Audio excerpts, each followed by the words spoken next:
So, how long have you been sober? The manager asks me 15 minutes into my interview at the sandwich shop. Those of us who felt the slick and infinite of the bottom of a whiskey bottle, its grit slip between our toes like the receding ledge of ocean floor just before the tide sweeps us out to sea, who've pushed our lungs against concave chest walls as it roared in our ears and fought our way to the surface, measure time differently. We sift grains of sand between our fingers, count each one as a birthday. We stack poker chips along the columns of our spines for each breath, each blink, each heartbeat. We make it through.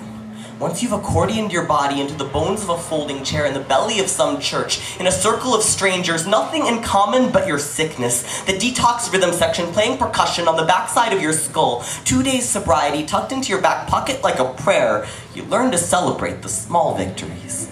Like getting out of bed, getting dressed, making it to the end of the block without having to sit down on the edge of the curb, cradling your spin cycle head in your hands, of passing 3/4 empty bottles discarded on the sidewalk, not imagining tipping their backwash dregs to your lips, anything to dull the brutal edges of your newfound clarity.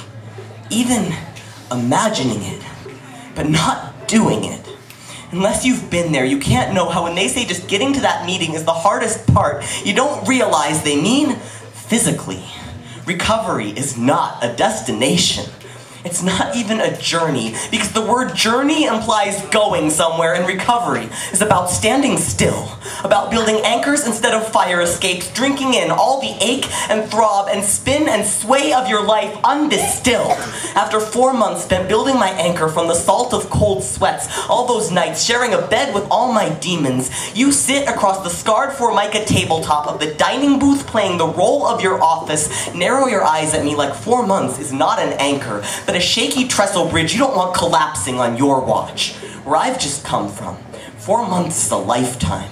After 4 months of bedpost notches and score marks against the wall for every time I wanted to break but didn't, every time I heard screaming in my veins and sang my fight songs louder, every time I held a friend's hand like a bottle instead of a bottle like a lover, I may be sleeping on a toothpick in a room with solid black walls, but I am still here, and I am still fighting. I have lived 100 years since we sat down at this table. Fuck you very much for asking. By the way, I know you think I was still cursing you under my breath as I walked out of your sandwich shop. I wasn't. I was praying. God, grant me the serenity not to pop this asshole in the mouth, the courage to walk out of here with my head held high and my dignity intact, and the wisdom to know that I am so much better than this.